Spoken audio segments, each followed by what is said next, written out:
mysterious traveler.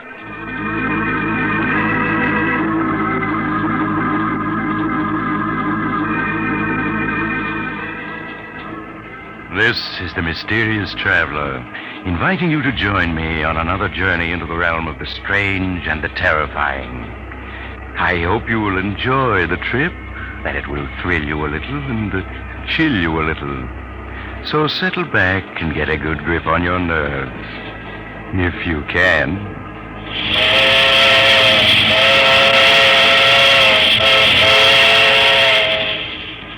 Where are we going? Why, today we're going to accompany Mr. Harvey Benson through a fateful 24 hours of his life in a story I call No One on the Line.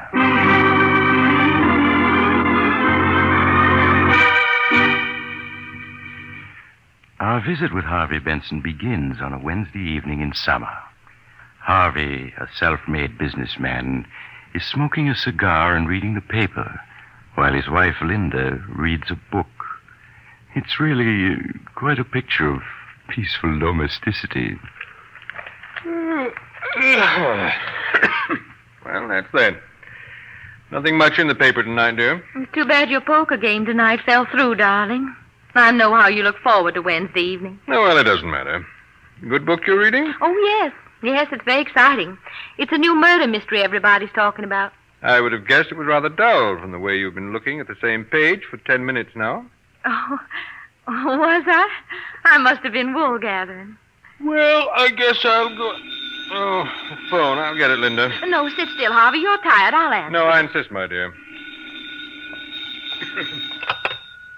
Hello. Hello. Hello. That's funny. No one on the line. Well, how strange. Maybe the phone's out of order. No, I heard the click as someone hung up when I answered. Oh, but it's not worth wondering about. It's getting late. What do you say we turn in?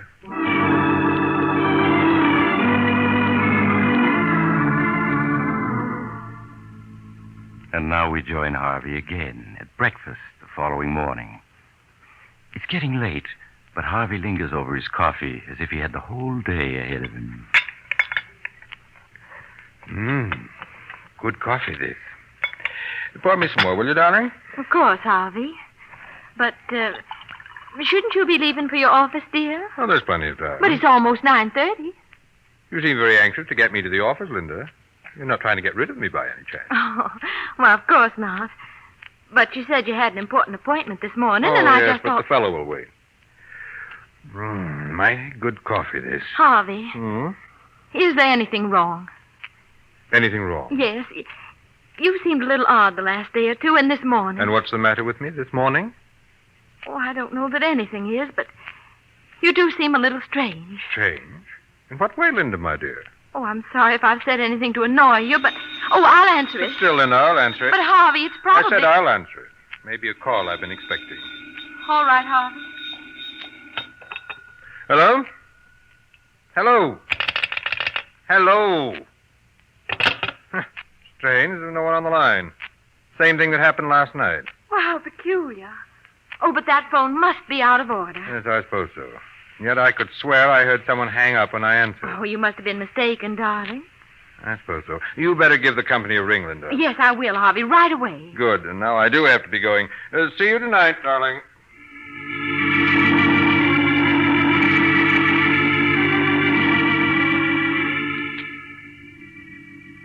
So now we accompany Harvey Benson to his office. Because we're spending one complete day with him, remember? His office is large and luxurious, reflecting the success Harvey Benson has achieved in the world by hard work and constant vigilance. Once arrived there, Harvey plunges into his work, until shortly before noon, the sound of the inter-office phone arouses him. Excuse me, Mr. Benson. Oh, yes, Miss Johnson? Mr. Mungo is here to see you. Shall I send him in? No, ask him to wait. I'd like to see you for a moment first, Miss Johnson. Certainly, Mr. Benson. I'll be right in. Yes, Mr. Benson? Sit down, please, Miss Johnson. Yes, sir. I brought my book. You won't need it. I just want to chat with you for a moment. I don't understand, Mr. Benson. I just want to talk to you, that's all. I don't believe you and I have ever talked before as person to person, have we? No, sir, we haven't. And you've been with me 7 years, isn't it? 7 years next month. 7 years, and we've never talked as equals. But then, I've never needed advice before. You've noticed that I never ask advice, I suppose. Well, yes, I have, Mr. Benson. Make your own decision and act upon it, is my motto. And yet, now I'm going to ask your advice as a woman, not as a secretary. Well, I'll try to be helpful if I can. Good. Now then, picture for yourself a woman who has always been very practical and, well, let's say rather cold. Suddenly this woman becomes dreamy and absent-minded. She stands for minutes at the window, looking at nothing. You speak to her. She doesn't hear you. What would you deduce from that? Why, I'd say she was in love. Excellent. Now, suppose this woman is married. Suppose on several occasions when her husband is in the room... You're following me, aren't you? Oh, yes, sir. Suppose on these occasions the phone rings and this married woman answers. And each time she tells the party calling he has a wrong number. What then? Why, I suppose that could happen.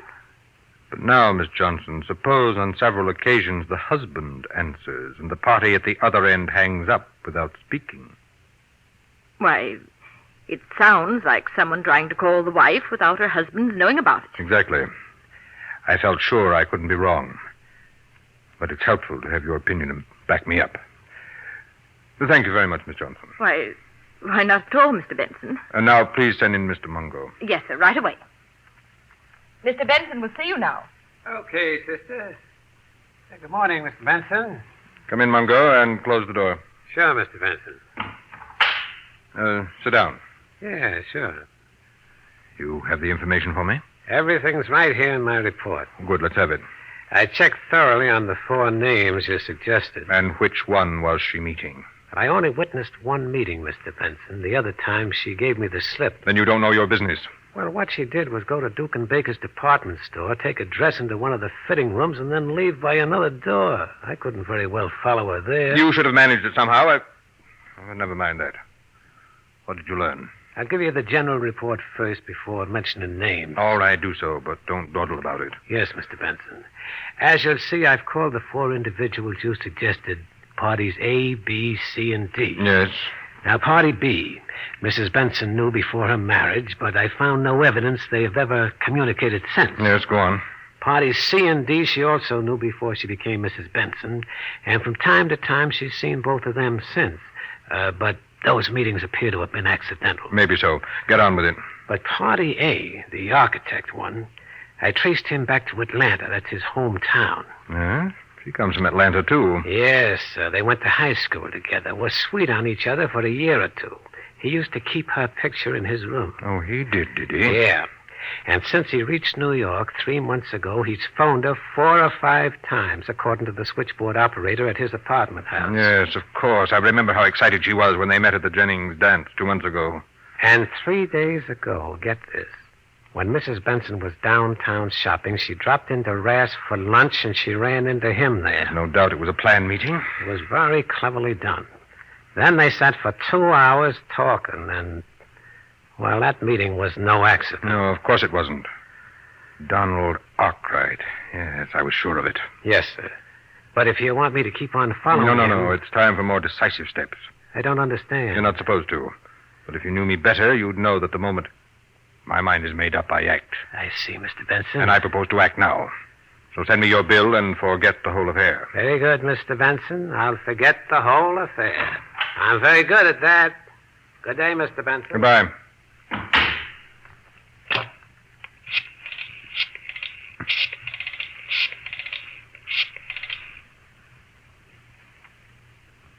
Hello, Donald Arkwright speaking. Oh, hello, Arkwright. This is Harvey Benson. You remember me, Linda's husband? Well, yes, of course, Mr. Benson. How are you? Fine, thanks. I'm calling because I need an architect. Oh, and you wanted me Yes, to... I'm going to put up a summer place out on Long Island, and I wanted you to draw the plans. Well, that's great, Mr. Benson. Now, what kind of sight have you? I'll do better than tell you. I'll show it to you. That is, if you're free to drive out with me this morning. Well, I do have an appointment. Cancel it. This will be well worth your while, I assure you. Well, all right, I will, Mr. Benson. Good. Then I'll pick you up in my car. Say about 45 minutes. All right, that'll be fine. I'll be looking for you. Good. I'll see you shortly then. We'll have lunch on the way. Miss Johnson, Yes, Mr. Benson? I'm leaving for the day. Cancel any appointments I may have.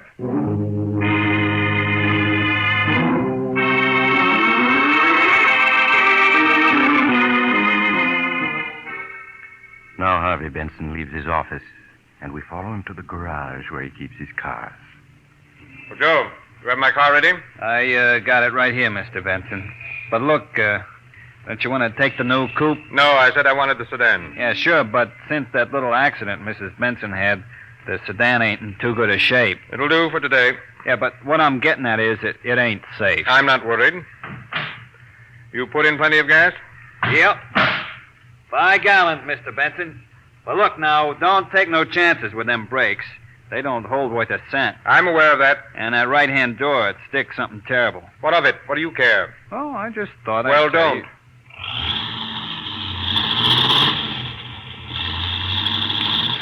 Golly, he's certainly in a hurry. With them brakes the way they are, he'll kill somebody if he ain't careful.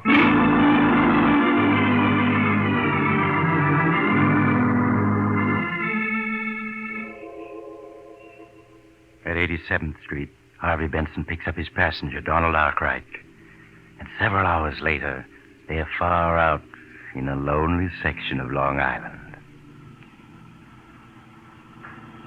Just a quarter of a mile more, Arkwright. Up ahead on top of those cliffs. That's where my lots are. I surely appreciate your asking me to prepare the plans, Mr. Benson. Linda suggested you for the job. Said you were a first-rate architect. Well, that's swell of her. I wasn't even sure she'd remember me. Oh, she remembers you very well. I could see how happy she was to meet you at the Jennings party. Yeah, I was tickled that she recognized me. After all, it's 6 years since we last met. Well, why shouldn't she recognize you? After all, you were sweethearts, weren't you? Well, I suppose you could have called us that. We did have some good times together. Riding, hiking, and dancing. Well, it's plain she still thinks a lot of you. Now, there's the site. Right up ahead. Oh, yes. Smack on the edge of the cliff, huh? Well, you'll have a nice view all the way across the sound. 80 feet sheer to the water. Not another house in miles. Look, you can see all the way down to the rocks from the bend in the road here. Well, those waves sure are kicking up a fuss. The man wouldn't last long down there. No. No, not long. But you don't have to worry. I'll build you a house that'll never slide over the edge. I'm sure you'll never give me any cause to worry. Well, here we are. Have to pull the car a bit off the road, though, to park. Oh, pretty steep here. Yes. I'll have to put in a retaining wall. Terrace the ground, I guess. There. I got her off the road. We'll leave her here, where we'll have room to turn around when we're ready to start back. Sure hope you have good brakes. I'd hate to slide over onto those rocks down there. I'd hate to myself. Oh, want to get out and block the wheels for me? Oh, yes, of course. Yeah, door won't open. Seems to be stuck. That's right. That door does open hard. Never mind. I'll get out on this side and block them. Well, say, aren't you forgetting to set the brakes? Not necessary. But this slope is steep here. I know what I'm doing. But look, the car's moving already. It's starting to roll forward. Yes, it is, isn't it? And it'll keep on rolling. Mr. Benson? I can't stop your car. The brakes won't hold. Mr. Benson, it's gone over the cliff. It's gone over the cliff! Harvey stands there, watching the car roll toward the edge, while his passenger struggles frantically to get out. It only has 10 feet to go, 5 feet, and then on the very edge, the wheels twist against a rock, and the car stops. Harvey runs down the slope and reaches the spot just as Donald Arkwright manages at last to scramble out. Mr. Benson, you did that on purpose. Yes, Arkwright, I did. You tried to kill me. Exactly, I tried to kill you. But why? You must be crazy. No, Arkwright, only myself. If you knew me better, you'd know that no one tries to take anything away from me without suffering for it. What are you talking about? You know what I'm talking about. What's mine is mine. And everything that's mine, I keep. You are crazy. I can see it.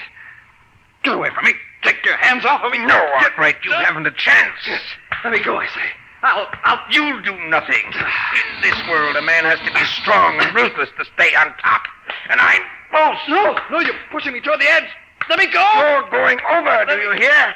You're going over. No!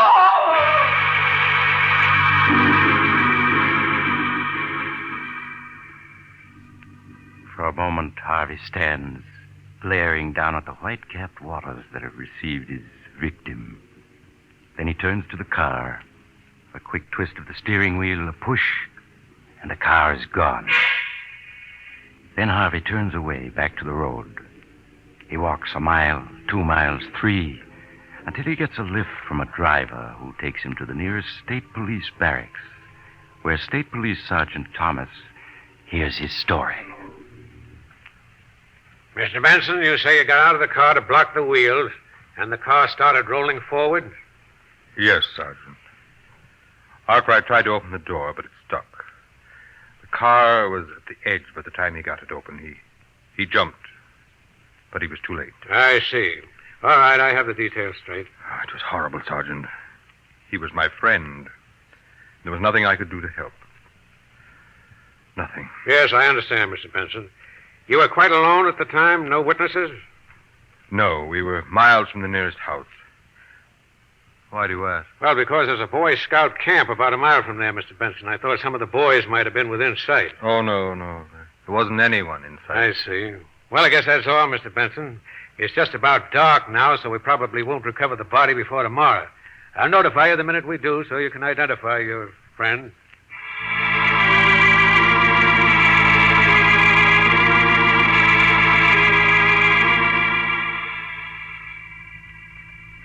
And so, late in the evening, Harvey returns home to find Linda waiting for him anxiously.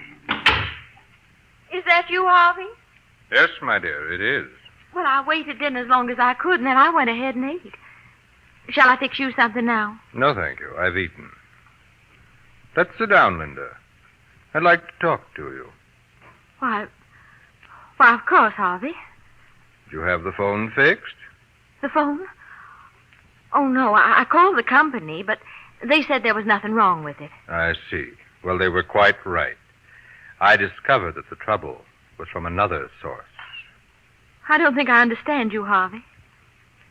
Linda, my dear, do you consider me a fool? Well, of course not. Don't you suppose that I've known what was going on for some days now? Just what do you mean, Harvey? When a woman suddenly takes to mooning around the house, staring out the window, not answering when she's spoken to, the signs are unmistakable. Are you speaking about me, Harvey? And when that same woman gets several phone calls while her husband is in the room and each time tells the caller, "I'm afraid you have the wrong number. There's no one here by that name," it would be a very stupid husband indeed who failed to notice.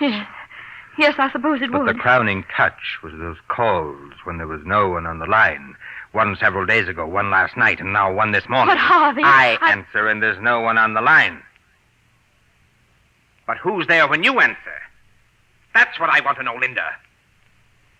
Well, what have you to say? There isn't much I can say, Harvey. Oh, then you admit it. Those calls were from someone I wasn't supposed to know about. Someone you're in love with. Yes. Someone I'm in love with. Someone I've been trying to bring myself to tell you about. Someone you've been meeting at Tawdry Rendezvous. Nothing of the kind. We've met, yes.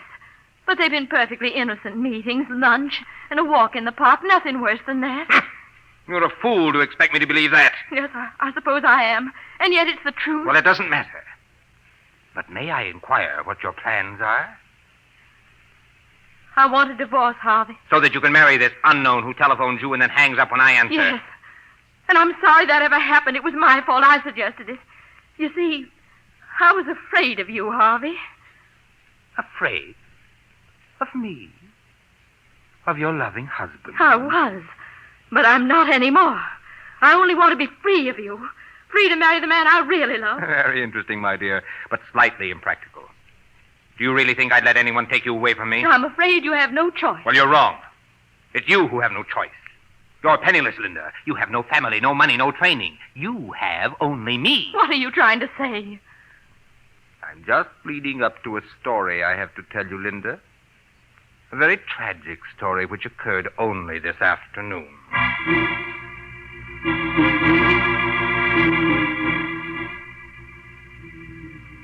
And so Harvey tells Linda the story of the afternoon's events. Well, not the true story, of course, but she guesses the truth as he speaks and recoils in horror when he is finished. Oh, you've killed him. You deliberately murdered him. Nonsense. It was a tragic accident. The police have already exonerated You me. killed him? Oh, no. No, I don't believe you. You're just trying to torture me. You know me better than that. You know that What I have, I keep at any cost. Then you did kill him. You're a murderer. Don't be hysterical, my dear. I shall be forced to discipline you. I'm going to the police. I'm going to tell them the truth. Linda, come back here. No, you can't stop Linda, me. come back. Come back, I say!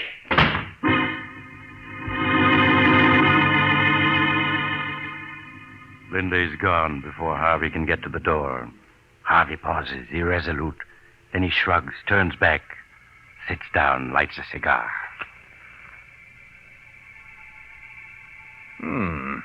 Good cigar. I must remember to order another box. And so, Linda, you've rushed off to the police. In your heart of hearts, you hope that I'm lying.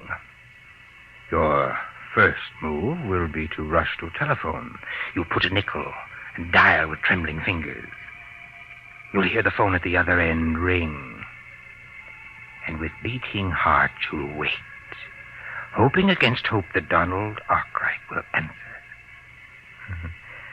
But he won't. And then you'll know I've told the truth. Then,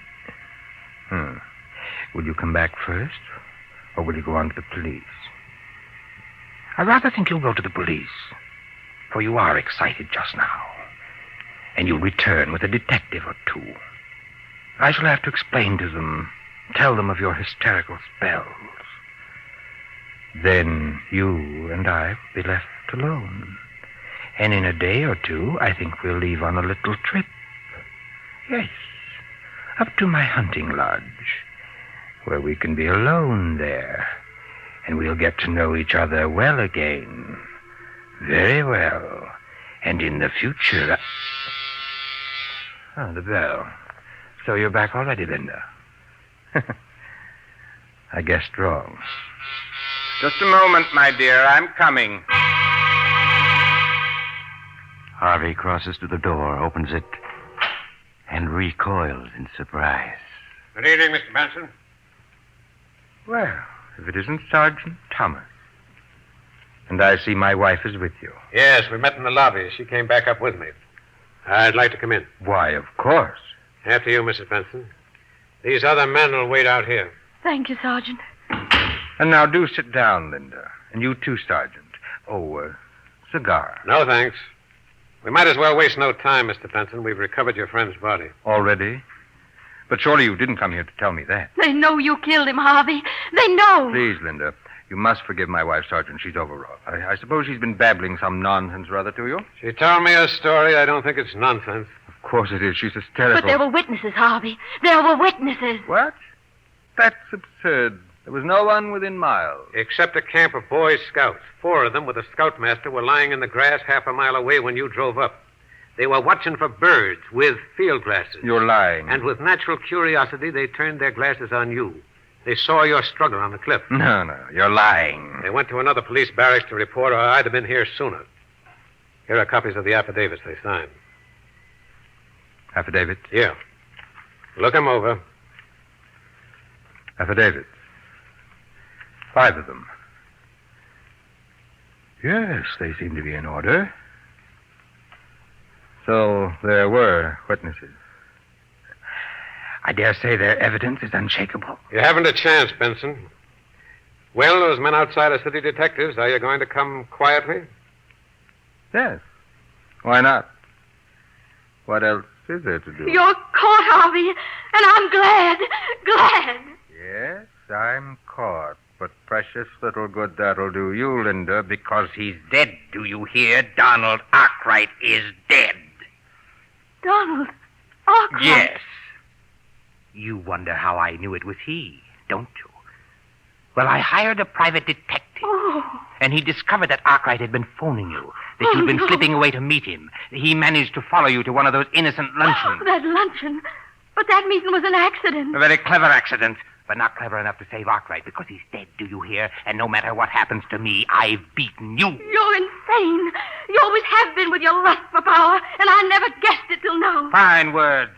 But they won't change the fact that your beloved is dead and that I've taken him from you. You killed Donald Arkwright because you thought I was in love with him. You've killed the wrong man. No, I didn't. It was Arkwright. I know it. Oh, no. Don Arkwright was just an old friend. The man I love is someone you've never met, whose name I see now you don't even know. I don't believe you. You've committed murder and you've been caught, and all for nothing. No. And that knowledge is worse to you than any punishment the law can inflict. You're lying. It was Arkwright who phoned and hung up when I answered. I tell you it was. It couldn't have been anybody else. No. No. Better answer it, Mrs. Benson. No, I'll answer it.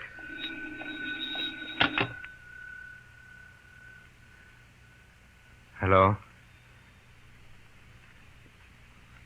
Hello? Hello!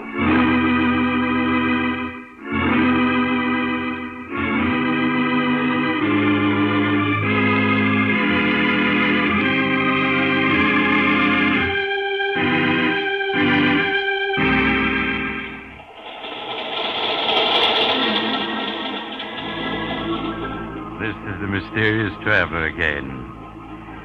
Well, that was rather a hectic 24 hours for Harvey Benson, wasn't it? He shouldn't have been quite so sure of himself. It never pays. Those phone calls now. If you get any calls and find there's no one on the line, don't be quite as hasty as he was. You might get into a bad jam.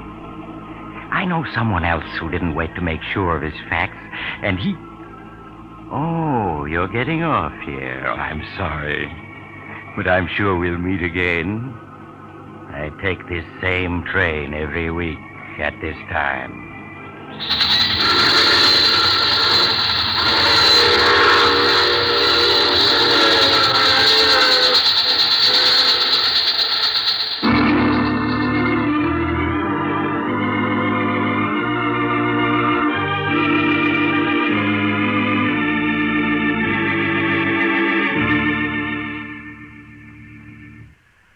You've just heard The Mysterious Traveler, a series of dramas of the strange and terrifying.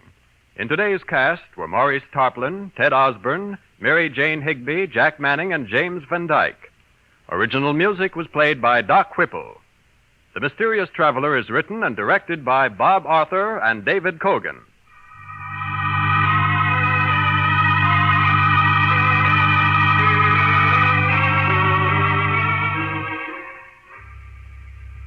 Listen next week over most of these mutual stations to a tale titled Death Whispers Softly.